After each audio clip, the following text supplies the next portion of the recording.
பிரியாணிக்கு டஃப் கொடுக்குற டேஸ்ட்டில் இன்னைக்கு மஷ்ரூம் வச்சு ஒரு பிரியாணி ரெசிபி பார்த்துடலாம். தேவையான பொருட்கள்லாம் டிஸ்கிரிப்ஷனில் கொடுத்துருக்கேன். ஒரு குக்கரில் ஒரு 5 டேபிள் ஸ்பூன் அளவுக்கு எண்ணெய் எடுத்துக்கிறேன். இதில் நான் ஃபஸ்ட்டு 5 வெங்காயத்தை கட் பண்ணி வச்சுருக்கேன். அதை நல்லா கோல்டன் ப்ரௌன் கலரில் வர வரைக்கும் நல்லா ஃப்ரை பண்ணி எடுத்துக்கிறேன். இப்போது இது நல்லா கோல்டன் ப்ரௌன் கலர் திரும்ப ஆரம்பிச்சிருச்சு. இந்த ஸ்டேஜில் ஒரு ஏலக்காய், கொஞ்சமாக கல்பாசி, ஜாதிபத்திரி, அன்னாச்சி பூ, 2 பிரியாணி இலை, ஒரு பட்டை, கொஞ்சமாக சோம்பு எடுத்துருக்கேன். இதை நான் இதில் சேர்த்துக்கிறேன். இப்போது காரம் உங்களுக்கு அதிகமாக வேணும் அப்படின்னா இந்த மசாலா சேர்க்கும் போதே நீங்கள் உங்களுக்கு தேவையான பச்சை மிளகாவை சேர்த்துக்கலாம். நான் இது குழந்தைங்களுக்கு செய்யறதுனால நான் பச்சை மிளகாவை லாஸ்ட்டில் மசாலாலாம் ஆட் பண்ணதுக்கப்புறம் ஆட் பண்ணிக்கிறேன். இப்போது இது நல்லா கோல்டன் ப்ரௌன் கலரில் வந்துடுச்சு. இந்த ஸ்டேஜில் நான் இஞ்சி பூண்டு விழுத சேர்த்துக்கிட்டேன்.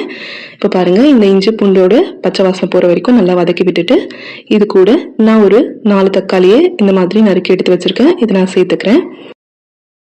தக்காளி எல்லாம் இந்த மாதிரி குழைய வந்ததுக்கப்புறம் இதில் நம்ம எடுத்து வச்சுருக்க மஷ்ரூமை சேர்த்துக்கிறேன். இப்போது இது எல்லாத்தையும் ஒரு முறை நல்லா கலந்து விட்டுட்டு இதுக்கு தேவையான மசாலா சேர்த்துடலாம். 1/4 ஸ்பூன் மஞ்சள் தூள், 1 ஸ்பூன் மிளகாத்தூள், 1/4 ஸ்பூன் தனியாத்தூள், 1 ஸ்பூன் கரம் மசாலா, 1 ஸ்பூன் பிரியாணி மசாலா எடுத்திருக்கேன். இப்போது இது எல்லாத்தையும் நல்லா கலந்து விட்டுக்கலாம். இது கூடவே நான் 4 பச்சை மிளகாயை சேர்த்துக்கிறேன். இது நான் பசங்களுக்கு செய்கிறதுனால மசாலா ஆட் பண்ணதுக்கப்புறம் ஆட் பண்ணுறேன். அப்போ தான் இது கடைசி வரைக்கும் உடையாமல் ஃப்ளேவரும் கொடுக்கும், காரமும் அதிகமாகாமல் இருக்கும். இப்போ இந்த காளானுக்கு தேவையான அளவுக்கு உப்பை நான் இதில் ஆட் பண்ணுறேன். இது எல்லாத்தையும் நல்லா கலந்து விட்டு தட்டு போட்டு ஒரு 2 நிமிஷம் மூடி வச்சிடலாம். ஒரு 2 நிமிஷத்துக்கு அப்புறம் இந்த மாதிரி ஓப்பன் பண்ணி நம்ம நல்லா கலந்து விட்டுக்கலாம். அடி பிடிக்காமல் இருக்கணும், அதனால கொஞ்சம் நல்லா கலந்து விட்டுக்கோங்க. இப்போ பாருங்கள், இந்த மஷ்ரூம் எல்லாம் சேர்ந்து நல்ல ஒரு தொக்கு பதத்துக்கு வந்துடுச்சு. இப்போது இந்த ஸ்டேஜில் நம்ம ரைஸ் ஆட் பண்ணிக்கலாம். பாருங்கள், எண்ணெய் எல்லாம் நல்லா பிரிஞ்சு வந்துடுச்சு.